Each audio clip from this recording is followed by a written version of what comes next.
I found a very interesting article. The title of it is "The Phantom of the Opera Has Syphilis." It explains almost everything. By Ariadne Schultz. October 14, 2020. 22 min. The link will be posted in the video description. Warning, this post will include pictures of human remains and descriptions of medical conditions. If these are offensive or disturbing to you, turn back now. Also, spoilers for Phantom of the Opera musical and novel. But if you haven't seen the musical by now, dude. In every class wherein I have an excuse to do so, I try to show pictures of advanced terminal disease because A, it is amazing, and B, there is no better way to convince young people to wrap it up when boning. Also, I really like grossing out 18-year-olds. They think they're so cool. But anyways, I only deal with these things in dry bone and theory, so I don't typically work with people who are both alive and have these diseases. And for that reason, despite having an unhealthy and kind of unfathomable love for Phantom of the Opera, I didn't until recently make the connection that Erik almost definitely has syphilis. We're going to do this right, so first I want to lay out his symptoms and do some differential diagnosis. Lindsay Ellis is the best, and this video essay is the best. Erik is past his prime, and there's a bit of what I think is retconning in the later version of the musical, but we don't know really if his deformation is congenital, developmental, or acquired. But we do know he's an older murderous gentleman. In all of his descriptions, his face is messed up. In the novel, he's described as having a death's head for a face, and in the musical as well as the first movie, he is missing his nose. He seems to be reasonably athletic and dexterous, and he doesn't seem to have any cognitive issues, but he is absolutely off his rocker bunkers town, medical term, that. And in the musical, he implies that he's impotent.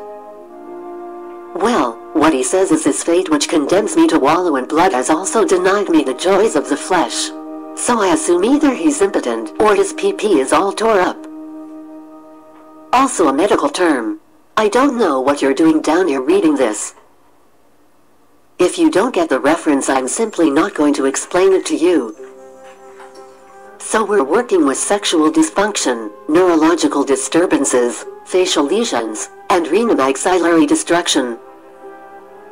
Depending on the makeup, the lesions may be asymmetrical, and he may also have hair loss, but I'm mostly going to chalk that up to the makeup done in the musical.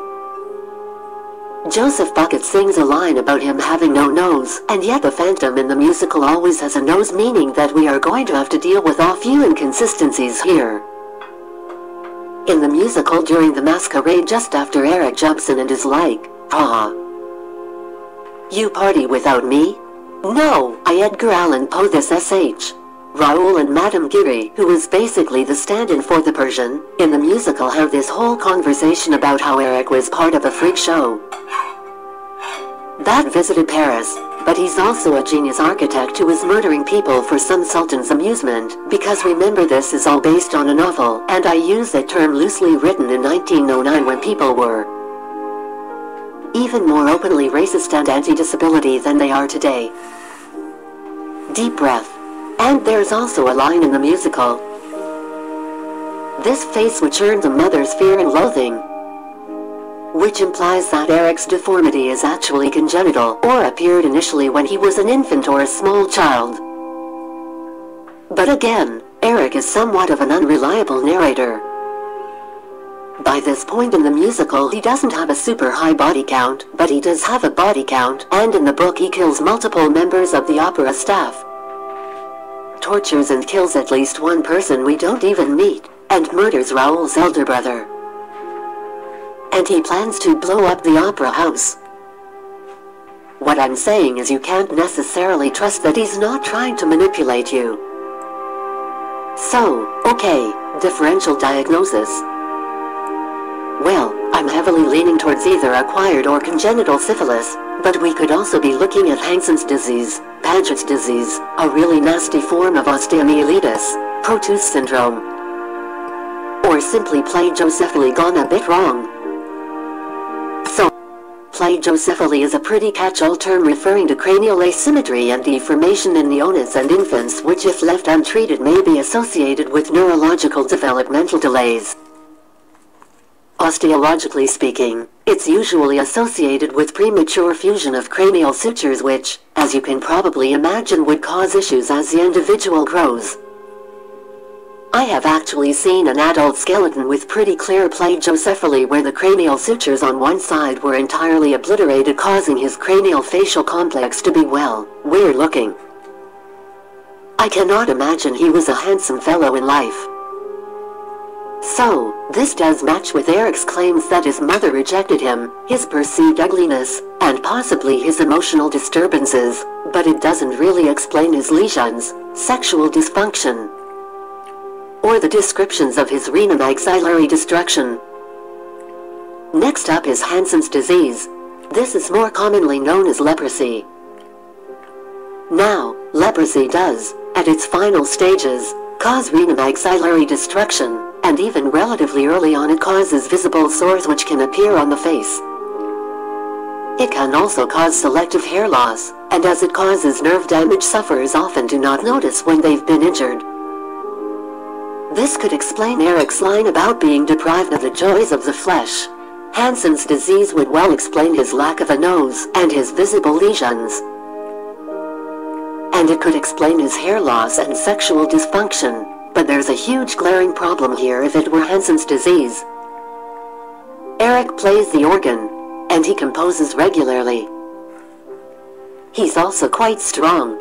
Hansen's disease, usually before renin-maxillary destruction occurs, causes loss of sensation to the extremities, muscle weakness, loss of vision, and can result in reabsorption of the phalanges of the hands and feet. So if Erik had such advanced leprosy that his nose was affected, it is unlikely that he would be able to walk around without some sort of aid, and he almost certainly would not be able to play an instrument or compose. I also briefly considered tuberculosis, because he'd be more likely to contract terabytes than Hansen's disease, and in some rare cases it does cause bone deformities and abscesses.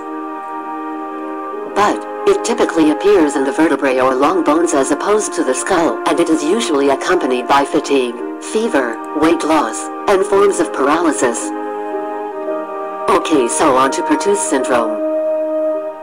Y'all probably know this one. It's what the elephant man had. This one has basically the same issues as plagiocephaly. Proteus syndrome does appear in an individual's first months or years of life, so that does square up with Erik's claims that his condition is congenital. And it does cause asymmetric bone growth, and can cause some neurological issues in some cases. But the problem here is it doesn't involve skin lesions, and it usually affects the entire skeleton. So literally speaking, it is interesting for Erik to have Proteus syndrome and see him have a really malevolent response to society's reaction to him, whereas with the elephant man, both in real life and in the various fiction surrounding him, it was more of an indictment of society. But the syndrome just doesn't fit Erik's full battery of symptoms unless we allow for a comorbidity. On to osteomyelitis.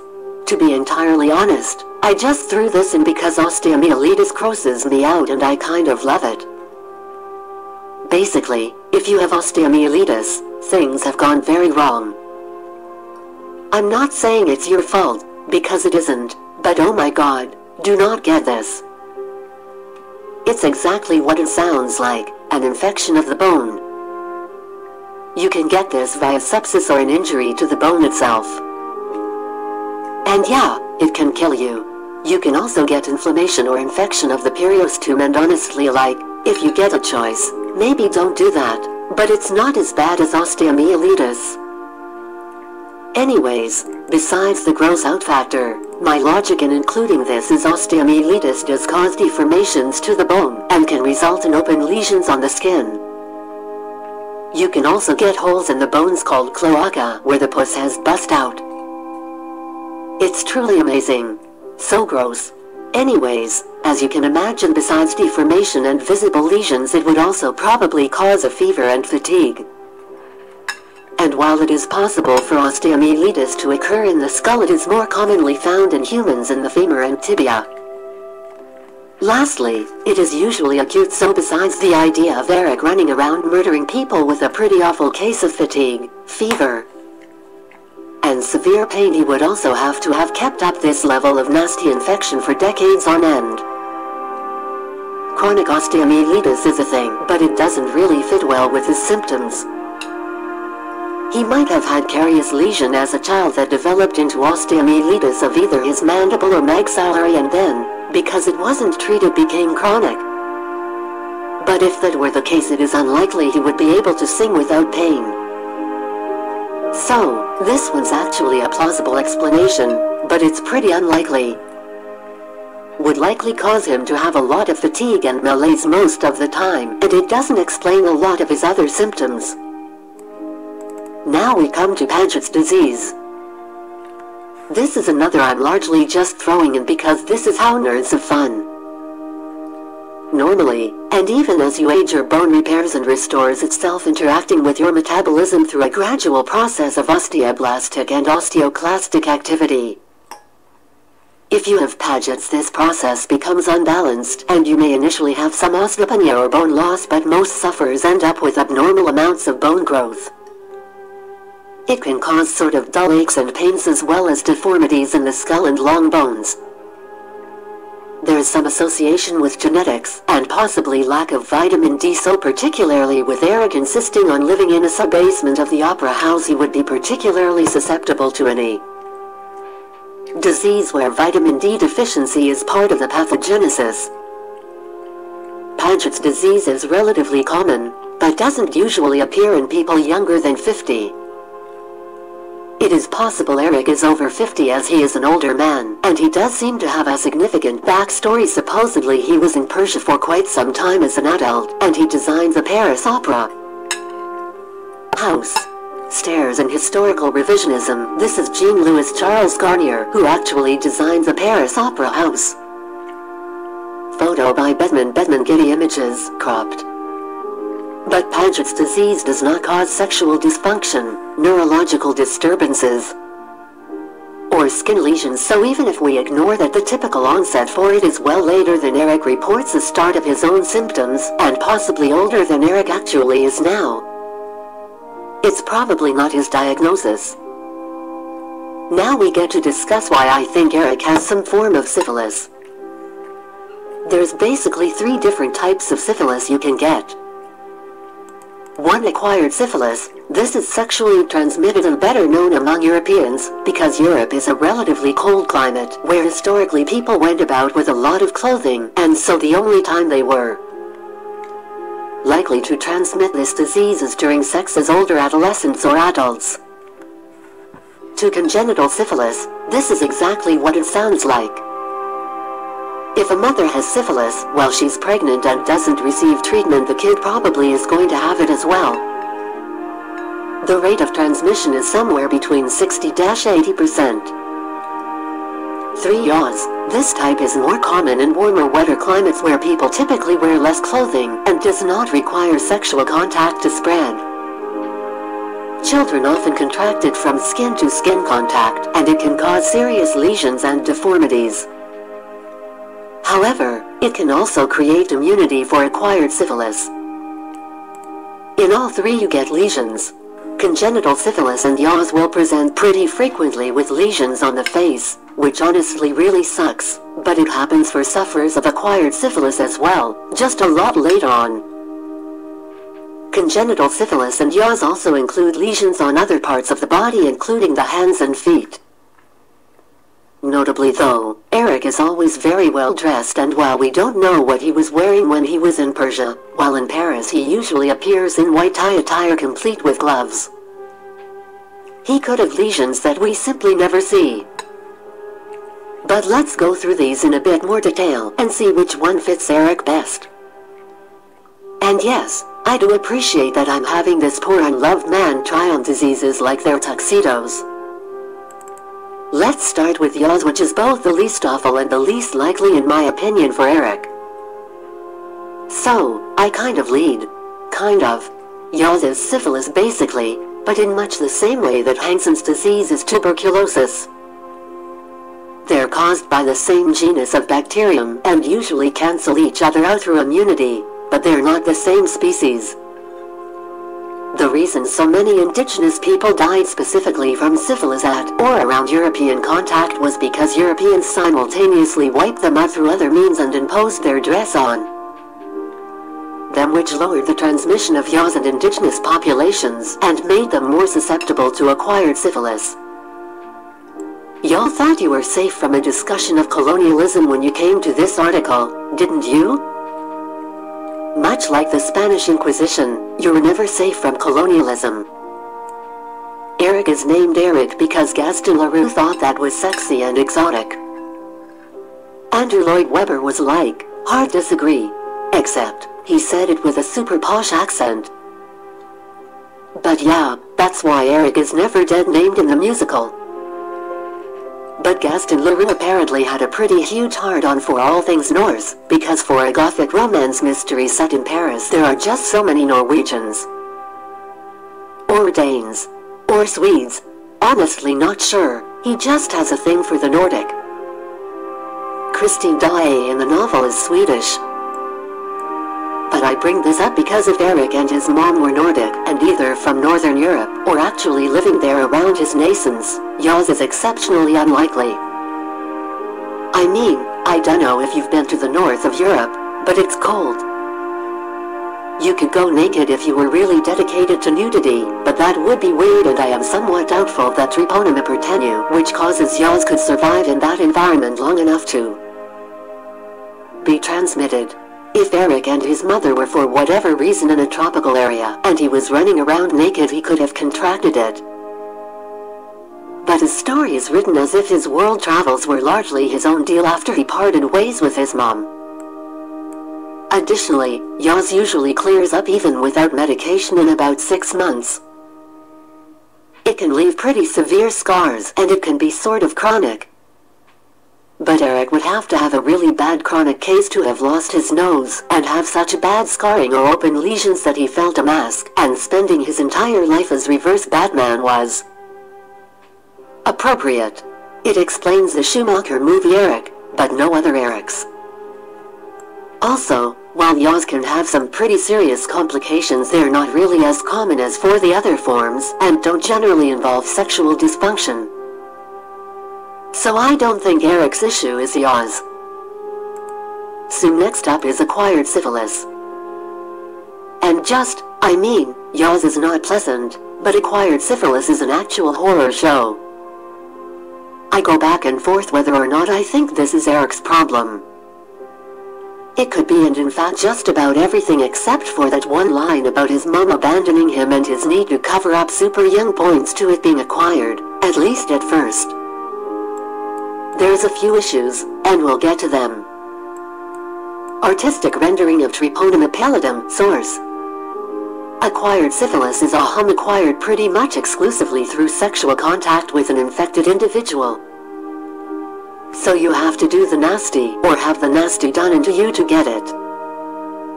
It is a sexually transmitted infection caused by Treponema pallidum. Now it's pretty easily treated.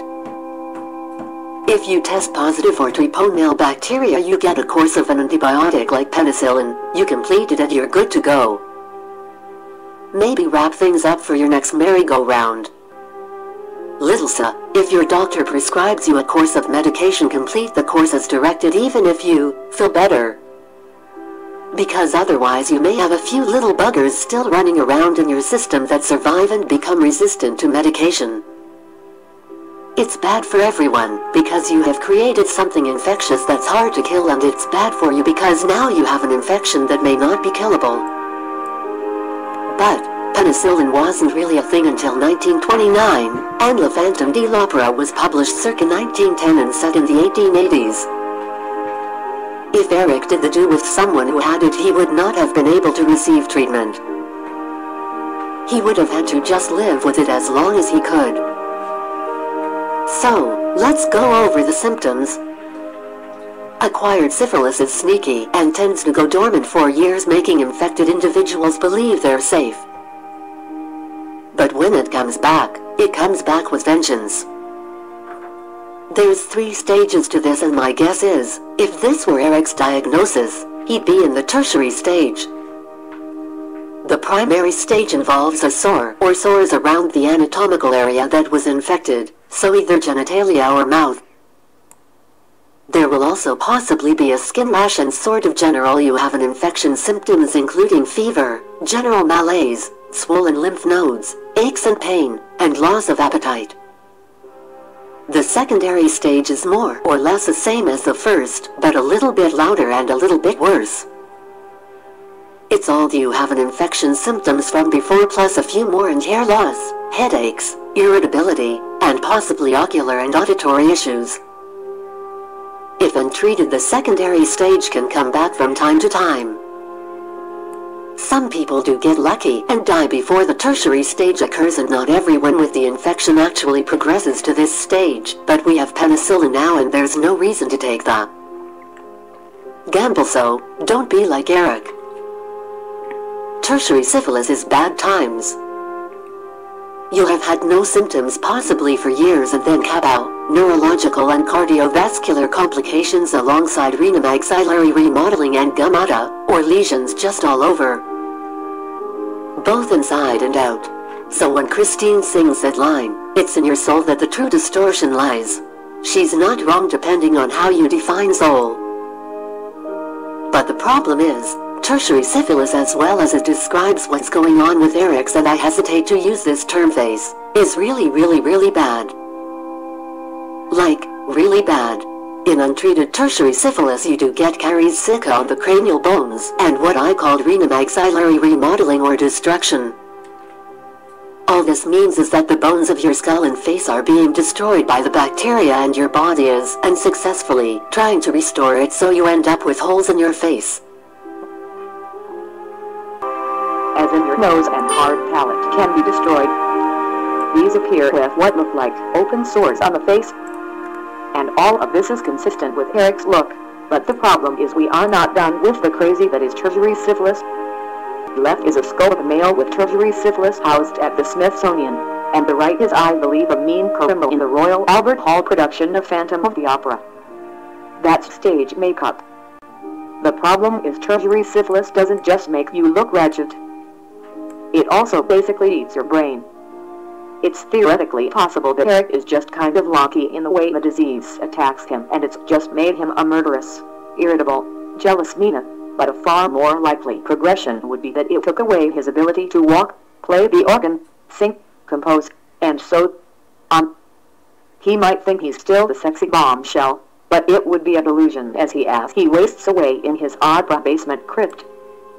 Certainly, you could make a case for the events in the end of the musical, particularly the magical bits where he's throwing fireballs and mind-controlling the chorus, to be a product of Erik's fantasy as his incapacitating disease slowly destroys his mind. Now that I think of it, that could have been an amazing angle for the Phantom of the Opera movie. But if he had tertiary syphilis, there's a good chance the bones of his face would be remodeled to the point that he could not lift his palate to sing properly. He'd lose sensation and control of his fingers and be unable to write music or play the organ. And eventually he'd become so weak he would not even be able to overpower a tiny and compliant 18-year-old former ballet dancer, let alone Joseph Bucket and Signor Ubaldo Pitangi. Anyways, let's move on to congenital syphilis, which I believe is his issue. Survival for neonates and children with congenital syphilis is somewhat impaired, which is all the more reason to practice safe sex and get regular check UPS, particularly if you are sexually active. You don't want to infect your baby mama with this, and if you are someone's baby mama, you don't want your kid to have this. It's bad times. As I said before, an infected mother has somewhere between a 60 to 80% chance of passing the infection to her fetus. There's also a huge red 40% risk of stillbirth. Not great. But back to Erik. Since he clearly survived into adulthood, physical if not emotional, the symptoms of congenital syphilis can arise relatively quickly after birth and initially include rashes on the hands and feet and possibly sores on the face. Kids with congenital syphilis can have what are called hutchins and teeth, and really, well, I'll provide a picture because they sort of defy description. Congenital syphilis also can cause blindness, deafness, thickening of the brow and flattening of the nasal bridge. In some cases, this deformity of the nasal bones is so severe that the child more or less looks like they don't have a nose, so that it's consistent with the description of Erik's face in both the novel and the musical, and it also matches with his claim that he's always been like this and his mother was so revolted by his appearance that the first thing she put on him was a mask. A mask, my first unfeeling scrap of clothing, Erik, circa 1880. And I am just going to take this moment and seriously comment that a lot of people with malignant psychological disorders are that way not really due to an underlying condition, but because they did not receive enough care and love in their infancy and childhood. This is often true of dictators, terrorists, serial killers, rapists, and lesser bullies, and apparently it's sort of meant to be true of Erik. He's written to be brilliant and have this superb musical talent that he genuinely wants to share, but he's also emotionally stunted, which causes him to have these violent outbursts when people don't behave the way he wants them to. This is not an excuse for violent behavior because it just sort of perpetuates itself, but it's so easy to prevent that when this sort of violent psychology presents. It is dangerous, but it's also just deeply tragic. Hug your kids. Now, congenital syphilis is now both preventable and treatable. But Erik is in fictional pre-penicillin Paris, and presumably he was never able to access anachronistic antibiotics for one and just general health services or another. And this is quite unfortunate for him because while I do think congenital syphilis matches him best, it is also a horror show. I'd focus on the facial deformities that can be caused by this disease, but congenital syphilis also can cause deformation throughout the skeleton, loss of hearing, loss of vision, developmental delays, and neurological damage which can result in partial paralysis and even seizures. Erik can clearly hear and quite well, and he seems to be sighted. But we just don't know if he had developmental delays, if he sometimes seizes when alone or suffers from periodic paralysis. Given how much care he takes in dressing and planning, he probably is hiding a skeletal deformity and probably does have impairments that we just never get to see. And there's actually a really interesting point in the musical that I really think points to Erik being disabled and having chronic flared UPS. There's a massive time jump during intermission. Act I of the musical progresses pretty fast. We see the company rehearsing Hannibal. An accident causes Carlotta to run off. Christine is tasked to step in. She has her debut. Raoul reintroduces himself.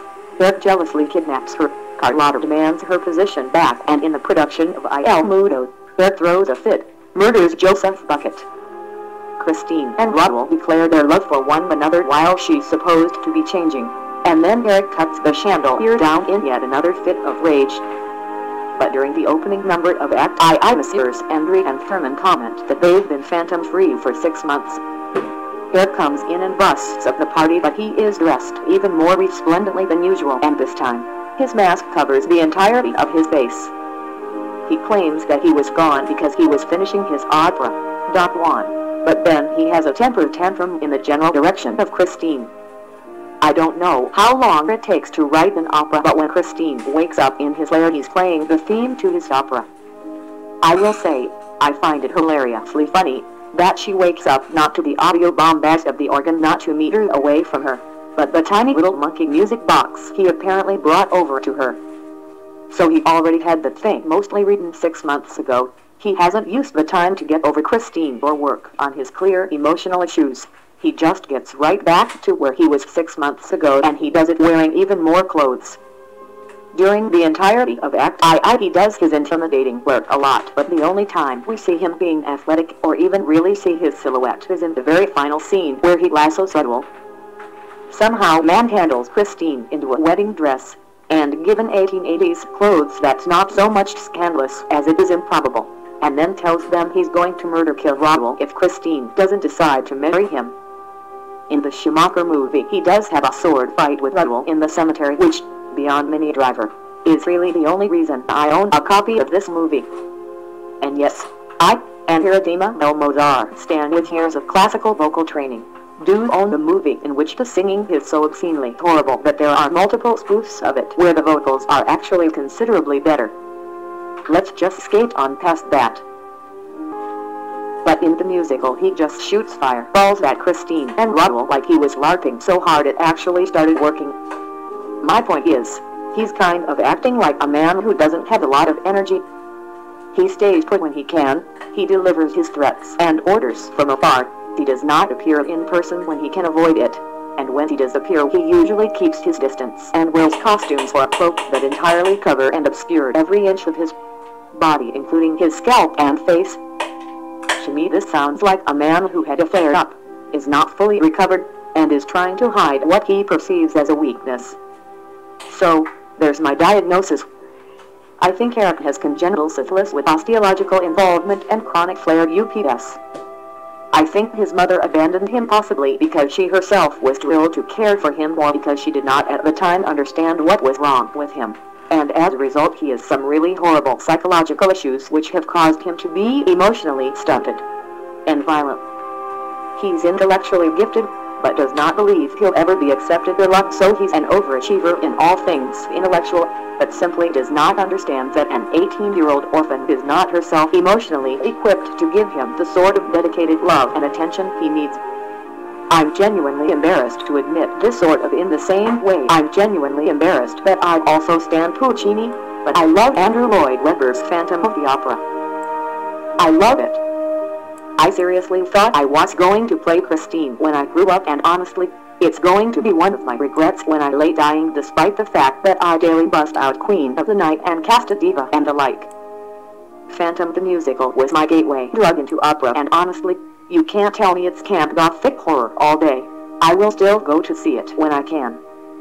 Get mad at me for not standing into the woods as hard if you must, but sorry guys, ridiculous scores and horrible disfiguring and now treatable disease is totally my jam. Evidently. This was brought to you in part by Lindsay Ellis and in part because performing artists in the UK are going through a really rough time right now. Andrew Lloyd Webber is currently involved raising money to offset some of the pressures and let his musicals be screened on YouTube as part of a fundraiser. Here's a link to his site if you are feeling generous and would like to make a donation either to artists or to the NHS. Regarding syphilis or really any of the diseases I've mentioned, I'm trained in Paleopathology. Not all of what I mentioned is curable, but a lot is variously preventable and treatable, and there's just no reason you shouldn't receive good care.